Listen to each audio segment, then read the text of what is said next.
right, so before we get started, I would like to acknowledge that this learning session is taking place on the unceded and traditional lands of the Squamish people, whose traditional language is Squamish. Today, in the spirit of language and cultural preservation and celebration, we hope to embody the two following First Peoples principles of learning, which is something that the kids learn a lot about at school. So learning takes patience and time. We were just talking about language. Language takes a lot of patience and time to develop.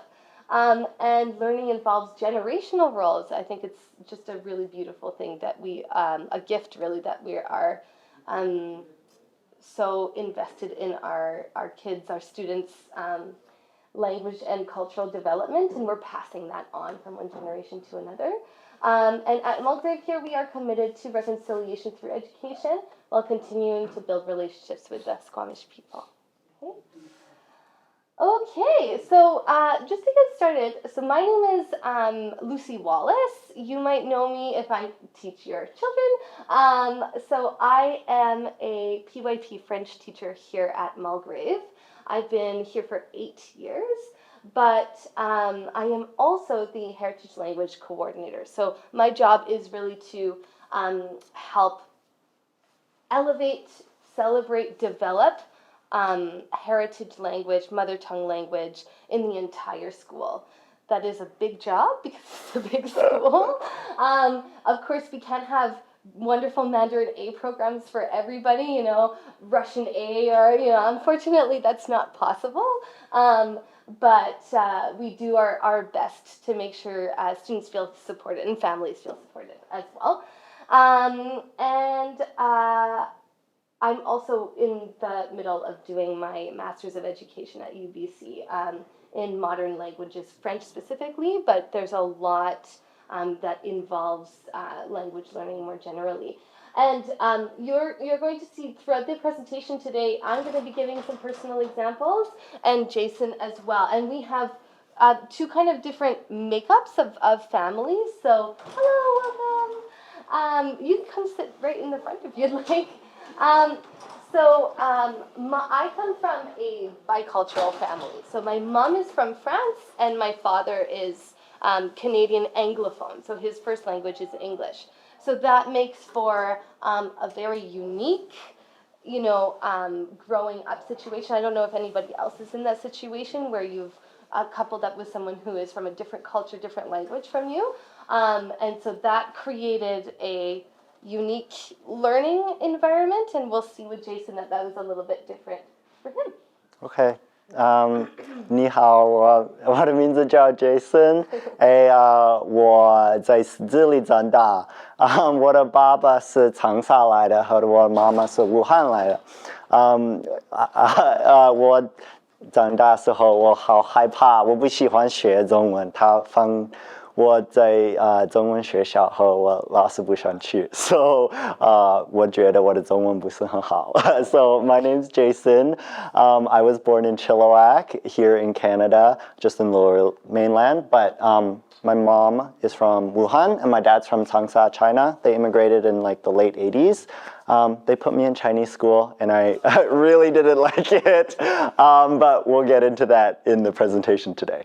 I think the reason why I'm here is, so I'm a counseling student. I work out of a clinic called Island Clinical Counseling, where I, just support individuals with their mental health. And one component of that is language insecurity and just intercultural dynamics, which I am familiar with. And that was kind of how I got connected with Lucy, is through this podcast project that I have. It's called Hot Water in the Morning. And it's just me and my co-host, Joyce, who unfortunately couldn't make it today, where we just share stories about, growing up as Chinese Canadians and how that kind of intersects with our mental health. And we talk about things like identity and language. And so one of the episodes we did was called Chinese School Dropouts. We just kind of share about this topic of today, which is language insecurity. So when I first listened to the episode on language, these are just a few ideas, a few quotes that came up in the podcast that really stuck out to me, and I said, I must get Jason to come talk at Mulgrave.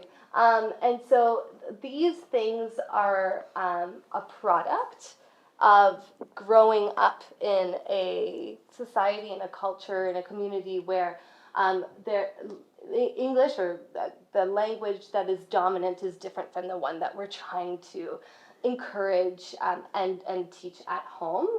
And so what really is tying a lot of those ideas together is what Jason already mentioned, which is called language insecurity. So we'll be talking a little bit more about that today, and some really practical ways that you can help at home and help develop that. Just taking a look at this, has anybody, I don't know, you can raise your hand or you can say a comment if any of this looks familiar to you, maybe in your child or maybe in yourself? Yeah, I want to know, I have a baby's brain in Mandarin.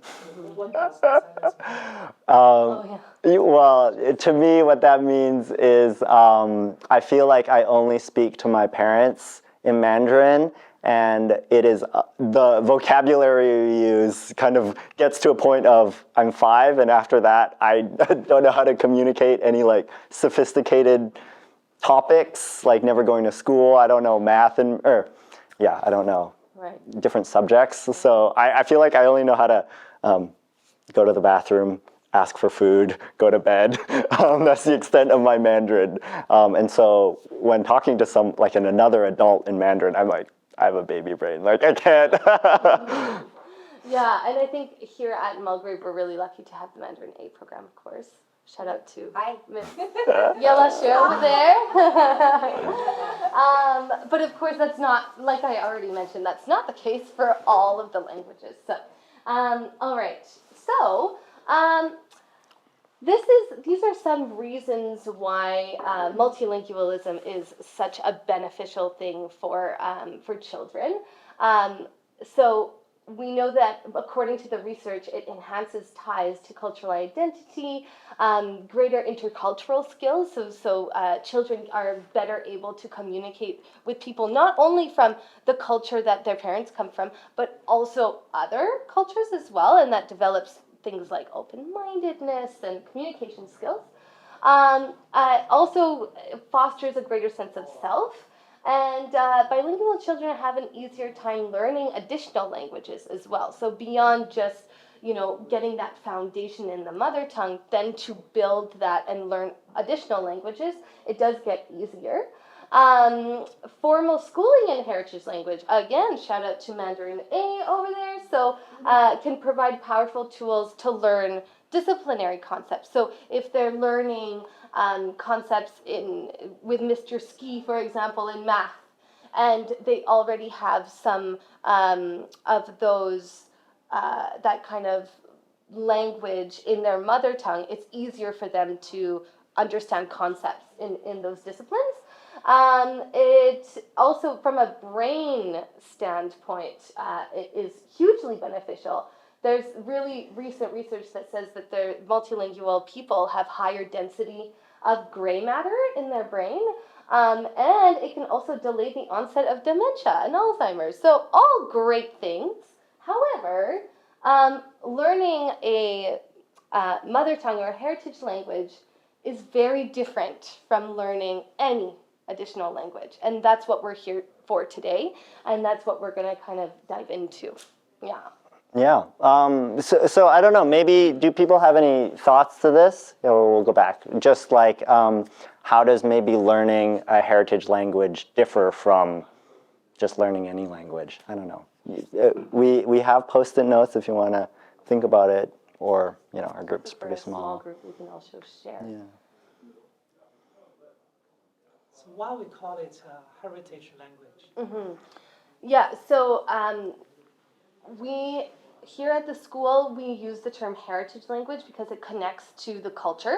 And also, normally heritage language is connected to minoritized language. So essentially here, it would be any language that is not English would be a heritage language, because we face unique challenges in trying to develop that language and continue and pass that on to the next generation because of the dominance and the influence of English.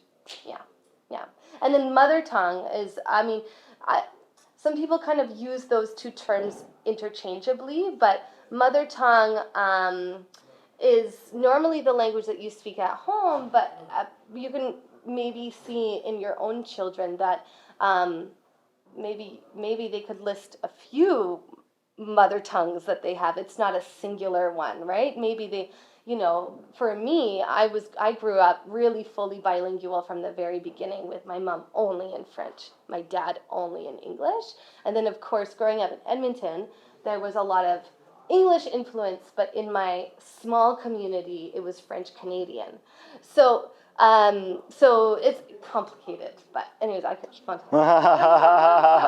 talking. So yeah, maybe just like pretty generally speaking, thinking this is not a mother language, this is not a heritage language. Just motivation for learning any language, as kind of Lucy already mentioned. There are a lot of benefits, right? It creates opportunities, whether that's professional, personal, job opportunities. It can be fun, learning something new, exploring a new culture, and there's a relevance to it, right? If a lot of people speak that language, it makes sense if you want to communicate with them. Just want to talk to them too. But to contrast that, there are also certain barriers to learning a language, right? The cost of it, it's very time intensive, takes a lot of energy, it takes money. It can be boring, right? It's work, it's tedious, it's not easy to learn all the grammar rules. So that's kind of contrasting it with the fun. And then there's also while some languages, it may be relevant, it could also be irrelevant. If nobody around me speaks this language, why am I learning it, right? So, and this is just kind of generally on any language, but now if we incorporate this heritage, Yeah, I would also just add that I think most of us have children, students in the lower years, right? I think that this might come into play a little bit later when they become teenagers, when they kind of push back a little bit, right? They might be starting to feel those challenges a little bit more. Right. I think we flipped this slide. We'll just keep going. No, it's okay. So now we'll think about the additional considerations for learning a heritage language. And I think the first thing to point out is how these motivations and barriers, they actually change from parent to child, right? So as a parent, we might all want our child to learn the heritage language so they can maybe connect with us, maybe they can connect with relatives. But this is sort of a point of tension where for the child, maybe it could feel irrelevant, right? I don't know, none of my friends necessarily speak that language. These relatives, they live very far away.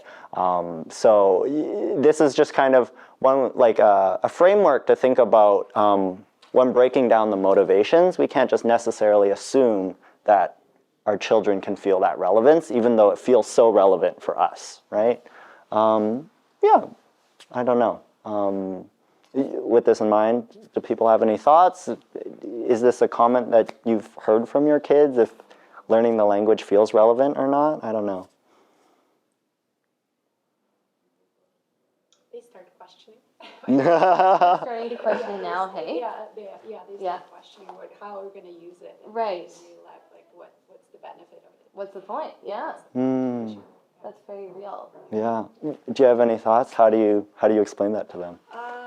Well, we say that once my husband's family is from Ukraine, so when it's safe to travel there, you'll be able to speak to speak the language to a certain degree. You will be able to speak with your grandparents, and then when we do travel to grandparents, they're in a different country now. They can relate, and I always say, imagine how you would feel like seeing your grandma not being able to talk to her. And they're kind of like, okay, yeah. It takes iterations for this. Totally. Yeah, for sure. Yeah. I can appreciate that challenge because especially for young children, it's hard for them to think even beyond what they're going to eat for supper, right? So to think, so far in space and time, these people all the way on the other side of the world, it's challenging for sure. Yeah, not sure if other people have encountered this issue or question from their kids, the relevance. I was actually one of those kids. Ah. I was raised in a bilingual household. My mom's family is French Canadian, so I did French immersion in school. And yeah, like up until high school, I really fought my parents on it because I was just like, this is useless. What am I going to use this for? But my granddad made a point of speaking French to me all the time in the house. And so it just became like what you were saying about your kids speaking to their grandparents, it just became a part of like, okay, well, I guess I need to speak to Papa today. And yeah, like my parents just explained it in such a way where it's like, we do travel to Montreal quite a bit, so you want to speak to your family and, it could get you a job in government. My family was really big on and now, actually, as like I'm in my 30s now, and I didn't continue to practice my French after I graduated, and I really wish I did, because it gets so beneficial, and it just makes me feel smarter. That gray matter. Yes, exactly. Thank you for sharing Yeah, that's that. beautiful. That connects really well to some ideas that we have for you to foster that relevance. Yeah, maybe we'll go to the next one and we can walk through some case studies. So, I think the grandparents is definitely a big, great example of this, right? For me, growing up, I only ever spoke to my grandparents once a year, right? Around Lunar New Year, like on the phone. They all live back in China. Like, how are you doing? Are you eating well? Are you sleeping well? Please take care of your mom. Okay, great. And that was like the extent. So I think throughout my whole life, unfortunately, all my grandparents have passed now. I've probably spoken only like 20 words max. Like every year is the same 20 words. And, I think that's just something that hurts me a bit. And I think it was only sort of after that they passed and I've been on my own personal journey of just like getting to know my mental health and my identity, where I start asking my mom. And she starts telling me these stories where, like, for example, my grandma, she actually worked as an editor at like a radio station and in broadcasting. I'm like, like kind of connects with my like podcast journey. My grandpa was, he was like a political official, pretty high ranking, and I just had no idea. I had no idea all these different stories that how cool my grandparents were. And so maybe this is one thought that I have of like, yes, sometimes it's, wait until you talk to your grandparents. But I think there also can be a component of like, your grandparent, your granddad is actually really good at this. And you just start seeding some of those stories to like create some of that curiosity. So I was just on my phone with my mom yesterday telling her about this presentation. She was telling me the story about how my grandma had really beautiful calligraphy. And, in Chinese culture, that's really prized. But my grandma was sort of kind of resentful of it. So she went to this school where with the brush, it's like a bamboo and it's hollow. In order to hold straight strokes, they put an egg on top to balance, to make sure your hand is very stable and steady. So anyways, just a story like that. I'm like, wow, that's so cool. Something that I never knew. But anyways. The next one is, just kind of recognizing that there are these barriers to the relevance. And it is something real. Like, it's not something you imagine. So this is just some stats from Tsleil-Waututh, where I grew up. It is a very predominantly European white space. About 1% of East Asians live there. And that was something that I felt in my school. Obviously, Vancouver, we're in a different context. It's much more culturally diverse, which is great. But I think, and yet there are still sometimes these barriers that people feel. So, I think we're really lucky. I know we had such a successful Chinese New Year celebration recently, and it feels like we have such a huge community. It's a Chinese Canadian community here, but I know walking out, right, that can feel different. yeah.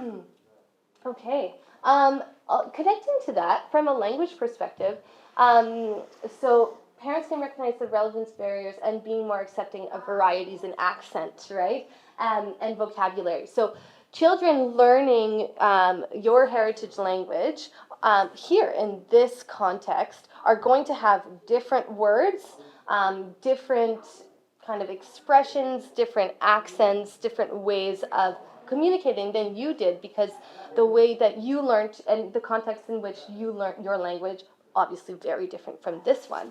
And so we have things like, huge influence of English.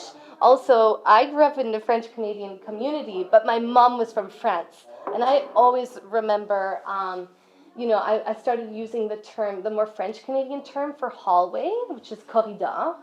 And I remember using it in a conversation once with my cousins, and they stopped me in the middle of the conversation and they said, no, we don't use this term, we use couloir.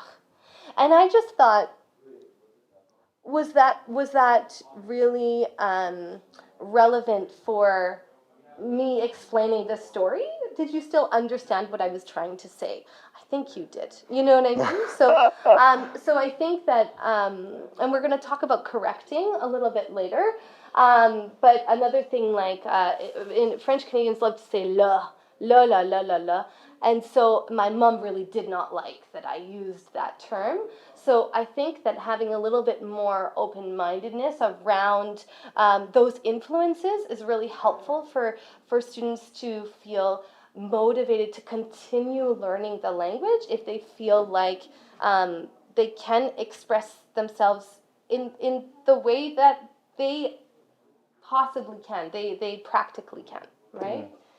Another thing, so a last idea here is parents can connect child's interest to the language and the culture. So I was completely obsessed with pop culture and pop music, and so these two here are, I was completely obsessed with Alizé and Laurie, they're pop princesses from France.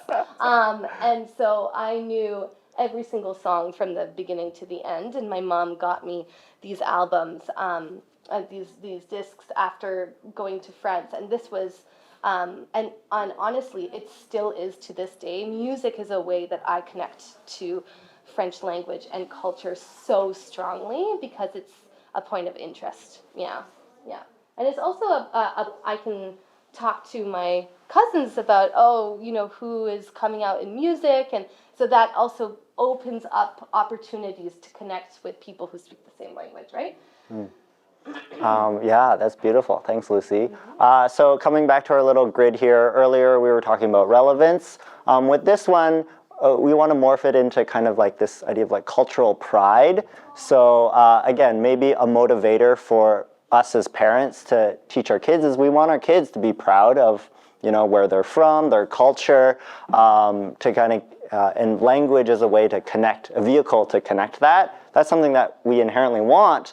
But we're just being mindful of that's not necessarily the child's experience. Maybe they are proud of their heritage, but we can't assume that automatically. And we can just be mindful of how these cultural considerations can be a barrier and can lead to embarrassment. So I know for myself, growing up in Tsleil-Waututh, again, it was a very predominantly white space. I was just so embarrassed being Chinese, and I actively hid my Chinese-ness to the point where, if kids would ask me, oh, what's this language or what's this word in Chinese? And I would just kind of lie to them. I'd be like, oh, I don't know Chinese. Don't ask me about it.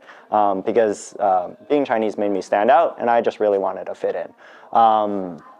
So again, it's a complicated topic, but we can think about it, how, regardless of if our children are feeling embarrassed or not, I think in general we could always promote more pride, right? Do people have any thoughts as to how their kids feel about the culture that they're from? I don't know. Does anybody have any thoughts about that? My daughter was born here, and I keep telling her, you are Chinese. But now she knows she's 5 years old. She's like, I'm Canadian. I'm like, yeah, but you are Chinese, but you were born in Canada. So you are Chinese, Canadian, both. You can be both. I don't know, maybe when she's older, she will think herself only Canadian, but I still keep trying to tell her, you are Chinese, but you was born in Canada. Yeah. 5-year-old to understand, I keep telling her that you are Chinese. Yes. Yeah. But Yeah. now she's older, she keeps raising a lot of questions, but I'm still trying. She's speaking more and more English now. She used to only speak Mandarin at home because that's what I do, but now she's speaking more and more English. Yeah. Yeah, I get it. Yeah. Well, I think maybe we could go. We'll just go to the next one. So maybe one way of going about this process is us as parents, we can kind of share a little bit about ourselves and like maybe in what ways we're proud of our culture or even just our accomplishments. I think for a long time, again, growing up in Chilliwack, I only knew two Chinese people, and they were my parents. And so I think parents inherently are a little embarrassing. So I was embarrassed by my parents. I was embarrassed being Chinese. But again, just becoming an adult, learning more of their story, I'm like, dang, my parents are actually like pretty cool. Like, why didn't I realize that growing up? And I think a dimension of this is that like their immigration story was quite challenging and quite difficult. It was painful. They didn't want to tell me these stories, and I think they were sort of protecting me a little bit, and I think that is a piece of it. But, you know, for the sake of this, I'll just share one story. So in this photo right here on the left is my mom and my dad in Changsha, where they met, they got married, and in this photo, my mom is actually pregnant with my sister. She was born in China, but my dad never met my sister because he came to Canada, to Vancouver. He did his master's at UBC, so he never met my sister until she was like 2.5, 3 years old, and that's in Vancouver. So that far picture is on Jericho Beach. But yeah, just like knowing that I had no idea, but just kind of recognizing how challenging it was for my parents, how scary it was. My mom told me that she was mad at my dad because my dad wouldn't like send letters back home very often. She's like, he never talks to me, what the heck? I'm taking care of a child by myself. So anyways, I hear that story. I'm like quite proud of what my parents accomplished. So yeah. I think that's one component. Yeah, and I think, again, taking this idea from a language perspective, if we think about our own learning of different languages, sharing that process with our kids as well, and being mindful that making mistakes and having successes are completely natural in learning language in that process. And, you know, I think we probably all have a story, maybe an embarrassing story, a funny story about something we said in the language we were learning and it was the wrong one, and then it created maybe an awkward situation. You know, sharing those funny moments. And also, this actually is a picture of a paper that my grandfather wrote. And my grandfather, I found this just over the winter break when I was in France. And I had no idea that he started learning English to connect more with us. And even though we all speak French, but my father is a little bit less versed in French, and so just like that love that was there, right? Because that's really why we're doing this, right? Is we love our kids and we love our family, and the love that was there for him to be able to start learning the language that of his son-in-law was pretty moving to me. And I mean, the language teacher in me is looking at a lot of mistakes in there, but don't Oh my gosh, that's so beautiful. So another idea is, thinking about whether it's our own accomplishments or just, in what ways we're proud of what being Chinese means to us, or being Russian or Ukrainian. So one way that my mom has shared that with me is through food, and my mom really loves gardening. I joke that my mom is the chive queen of Chilliwack. She has this giant patch because she can't find chives, the local grocery store. She just grows them herself. It's seriously a forest. If you are ever in Tsleil-Waututh and need chives, please call my mom.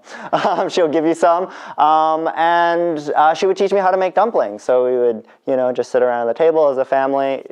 She thinks that I'm better at making the filling. I think it's because my mom doesn't put in enough salt. So I always make the filling, I use my mom's chives, and now this is something that I'm really proud of that I share with my friends and hosting dumpling making parties. And I think, this is just, again, the connection between culture and language where I genuinely want to learn Mandarin more now, just through being proud of food and culture and stuff. So, I think there are many different ways of going down this path, and it's not just forcing me in Chinese school, which I didn't like growing up. Mm-hmm. Yeah. Yeah, so our last idea is creating a safe space for language learning. And I think we've already talked, I think a lot of our ideas all are conducive to creating a safe space in language learning. But these are just some 3 tips that I have for you. So parents can listen to understand instead of listening to correct. So this is actually from a researcher out in New Brunswick, I believe. Giselle Cormier, and she stresses the point that when we are listening to the child speaking, if our first reaction is that was wrong, this is the correct answer, it might be an impediment. It might slow them down in wanting to speak, right? And so what we want is we want them to speak, whether it be correct or not. If it's not correct right now, that's okay. The more that they keep trying, the better it's going to be. And we can also make space for those corrections. So, for example, if we're helping them with homework, I guess speaking to Mandarin A here, that's a really good time to point out mistakes, obviously, right? But there's a time and a place to do that, right? And so if they're sharing about a fun story that happened to them at school and they're going with it and they're finally using that language, that's the most important part, not that their grammar is perfect, And our next idea is parents can work language learning into the daily routine. So at home, we had at dinner time was always French, and my dad would speak French as well. So that at first was a little bit of a, why, but it just became natural. And now to this day, as adults, we go back home and it's very strange to speak English at dinner time, so it's just become worked into that culture at home. And finally, I think I have oh no, I don't. So finally, here we go. Parents can integrate materials that kids are already familiar with in English. So if they are really obsessed with Paw Patrol, I know the, EY, parents are probably very familiar with Paw Patrol, or, any kind of shows or books that they are really interested in English. If you can find an equivalent in your language, that's a really great way to get them to continue to use the language. Now, when they're younger, it is really the prime time to do that because, of course, when they get older, I think we were talking about this the other day, when they get older, and in English, they're reading books this thick, and in Russian, they'd have to read a book that thick to be able to match their language level, but the interest is let's say I'm 10 years old, I don't want to read about Peppa Pig anymore, right? So I think the earlier the better, and also if we can use their interest in English and then bridge that to the language and take it slow, again with our principle of learning, right? Patience and time. They're not going to be getting through it as fast as they would maybe in English, but that's okay. that's okay. That's part of the process. I have a funny story about that. I was chatting with a friend who she wants to work on her Cantonese. She wants to improve her Cantonese, and her strategy. She's like 30. Her strategy for this is watching Peppa Pig on YouTube in Cantonese, because apparently they have Cantonese Peppa Pig on YouTube.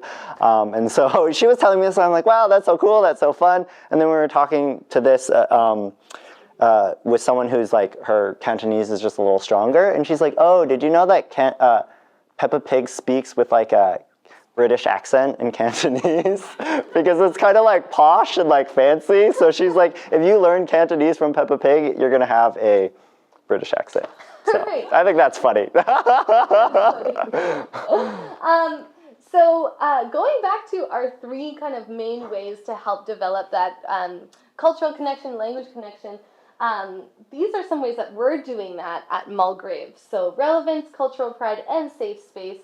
So teachers have training in language and literacy development. I was just doing some professional training for the teachers last week around using different languages, being aware of the developmental stages in language learning as well. Also in the PYP, we have lessons that are integrating the role of language and identity through units of inquiry, right, into the Who We Are unit. So they've done language profiles, and they've done language agreements, and I know Mr. Ski is very keen on that. Now, we also, of course, I've talked about the Mandarin A program many times, but beyond Mandarin A, we also have after-school clubs in some languages we're kind of working on, and maybe we could start a little partnership or something, we could get a Russian club going. And of course, like today, Happy Heritage Language Day, we have celebrations, cultural celebrations, and we also have access to a lot of multilingual resources. So up in the library, we've got a whole section of world languages, and then we have, of course, a whole section of books in Mandarin specifically.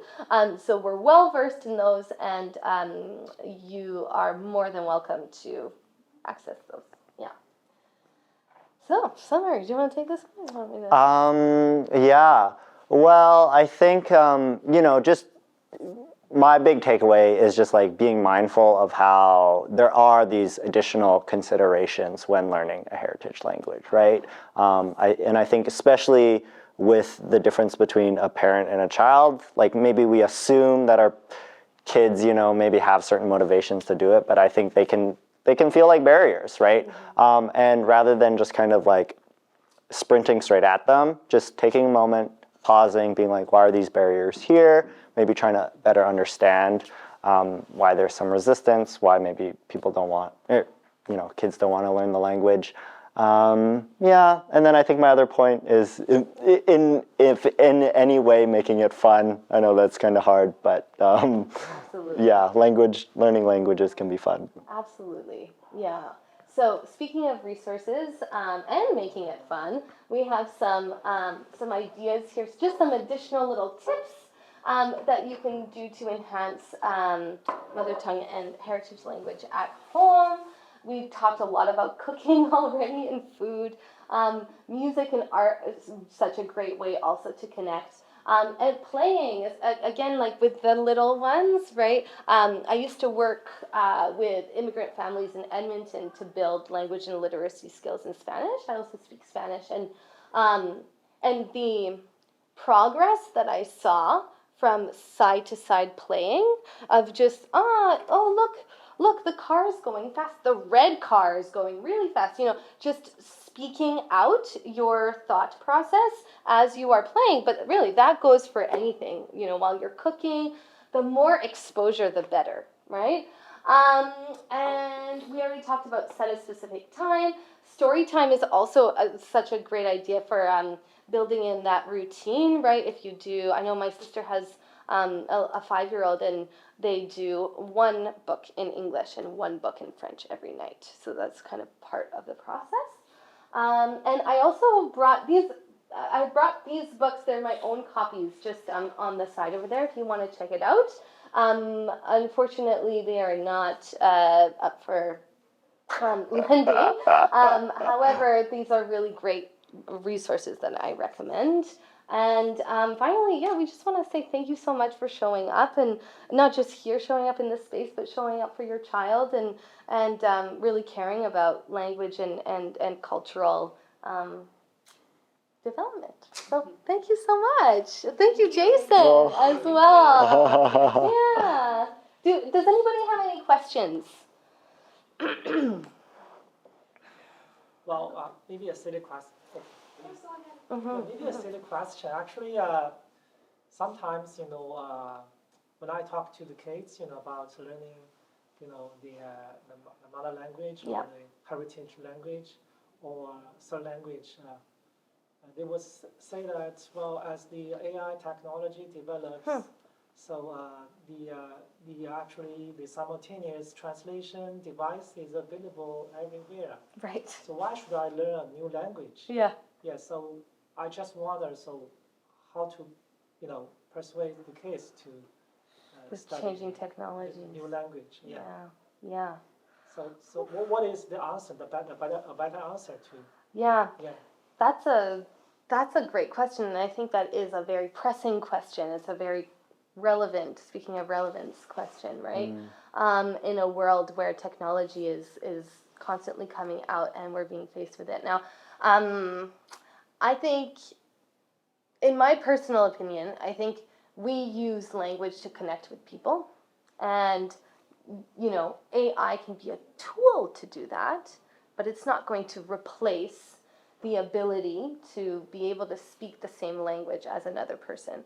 I think Nelson Mandela said something like, if you want to speak to my brain, speak to me in English, but if you want to speak to my heart, speak to me in my mother tongue, right? And so it's really about that connecting. But as we go along with learning what AI can do, I think we're going to find more opportunities to use it as a tool, not as a replacement. I don't know if that really answers your question, or if anybody else has any other ideas about it. But yeah, my kids also sometimes ask me Wow. that, and I say, yeah, if you travel, if you need to travel, or and you need to use a different language, that's a great tool. But when we wanna have a chat and or you wanna have a chat with your grandma, and let's say you don't speak the language, AI or the translation tools, they won't be able to help you to make a joke or to make a nice something that's very personal, spontaneous, right? as well. And spontaneous. Yeah. And that's what I said. That's why we do it, just to kind of get to know that, because no technology for now at least is able to kind of replicate that. Totally. And I think the more they have those experiences, the more they'll understand that, right? Yeah. They live it. Yeah. I think I was going to say something similar, it's like AI is a great work productivity tool, but in terms of having fun and enjoying life and connecting with others, right? AI might make us work more productively, but playing is just this undefined, making jokes in other languages. Any other questions? You had a question? Well, my question is more, so in my household, it's a bit of my husband's French, so he speaks French to the children. I'm Mexican, so Spanish is my mother tongue, and then we're living here in Canada. So it's been a very interesting dynamic to see my children growing up in this environment. Yeah. They went to a French school, so their French is pretty strong. But then their social language is English. And I guess my problem is the Spanish. I've sort of dropped the ball a bit on Spanish. I do speak to them sometimes in Spanish, they understand it.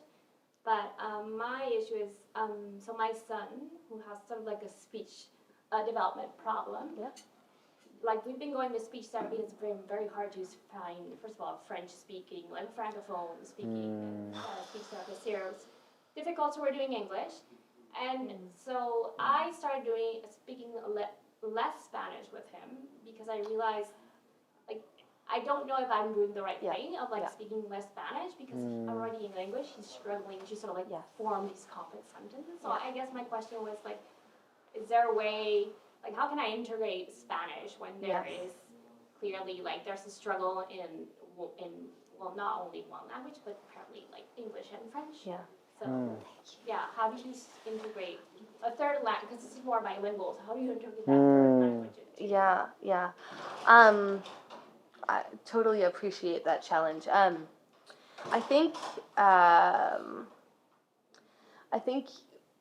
one thing to keep in mind is when I was working with immigrant families in Edmonton, I was working with Hispanic families who were coming from Mexico and Chile, and our whole practice was based on the research that if the children have a strong mother tongue base, then it's going to be more beneficial to then build the skills in the other languages as well. Now, I totally appreciate that it's not that clear cut, right? Because like you said, at home, there's one language, and then there's another language, and then at school there's another language. So I think that helping the child to feel confident in at least one of their home languages, and then keeping on developing that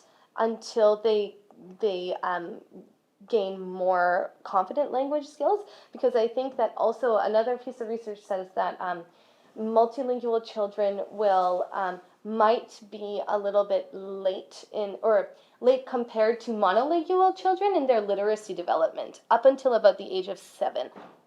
And then they either match that level or they surpass it.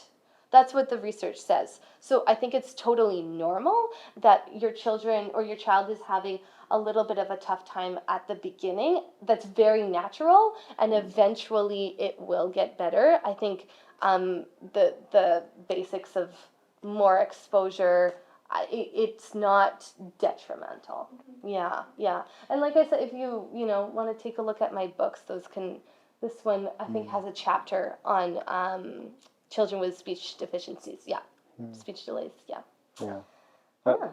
I think my thought would be like similar to the food example that I shared earlier. Like even if it's sharing about maybe like Mexican culture, it happens to be in English, but it's still like, Mexican culture, maybe that plants the seed of, hey, I actually want to learn Spanish. Yeah. So it's not like staring directly at the language issue. It's like, we're playing, whether it's food, clothes, music, and then maybe that like sparks the like cultural pride piece. Yeah.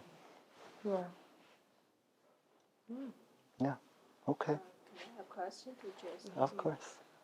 Okay, I have some friends, their kids were born here, but it looks like they don't like Mandarin. Maybe they will miss the opportunity to learn Mandarin when they were kids.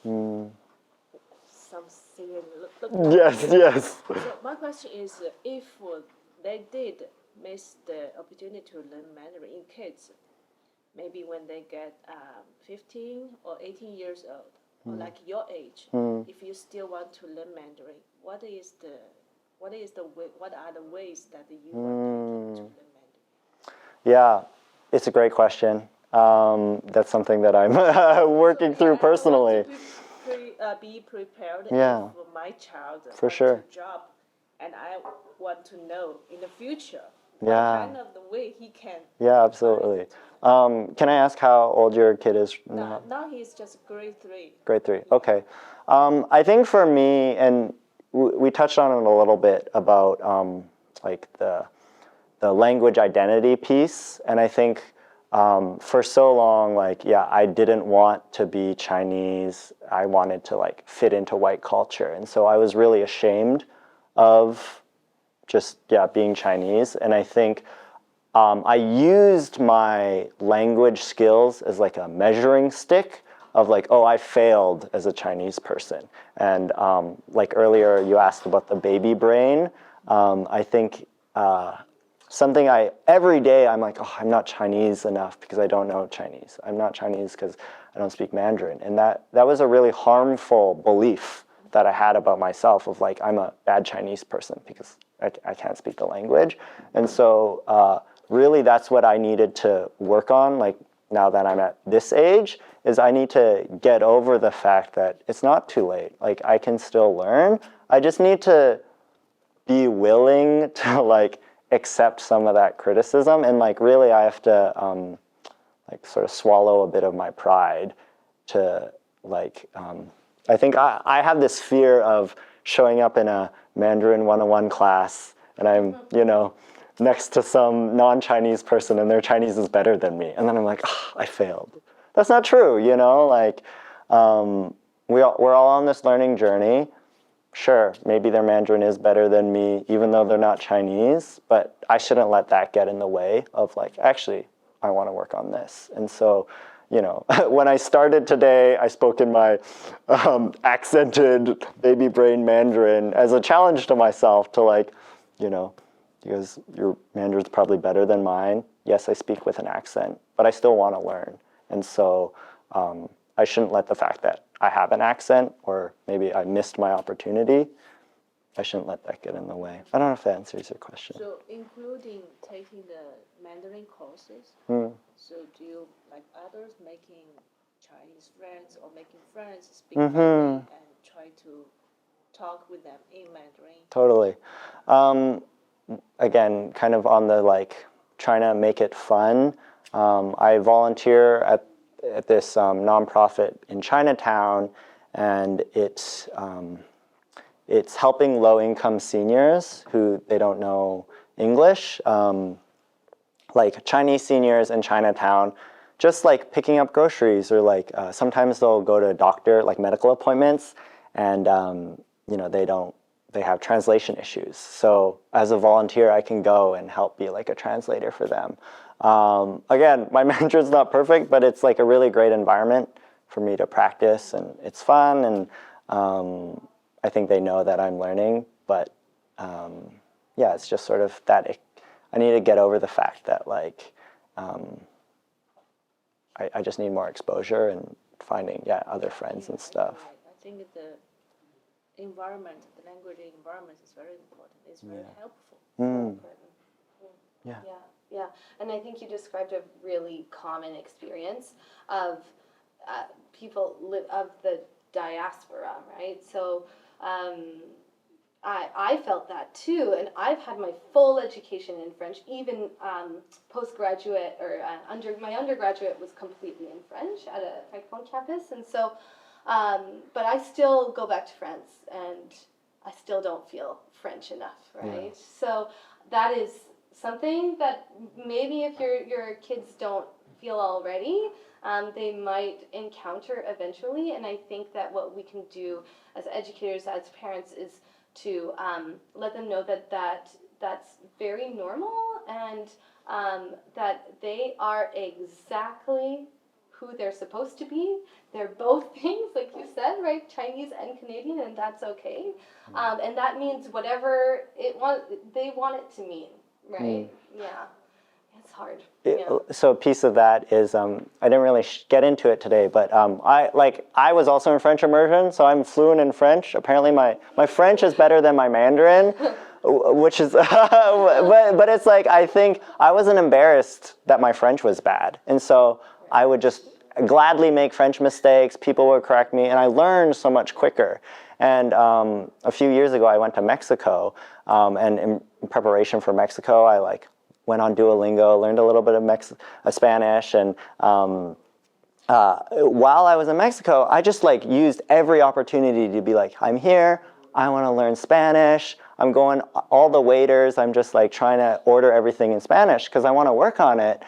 I learned my Spanish so quickly, and yet when I go to Chinatown, I'm so afraid. I'm like, no. I only speak English because I don't want to order, and I don't want, you know, to feel judged, right? And so I think, just coming to terms with, yes, my Mandarin's bad, but in order to get better, I need to be bad at it. Yeah. Exactly. Yeah. Well, we're a few minutes over, so I don't want to take too much of your morning. Thank you again you so much. so much for Thank coming. you for And, organizing. and I am available by email. I also teach on the 3rd floor, so please come see me and ask me any questions if you have any. Sure. Thank you. Yeah, yeah. Thank you. Yeah, Have a thank great you. day. Yeah, thank you. Thank you. Yes, thank you.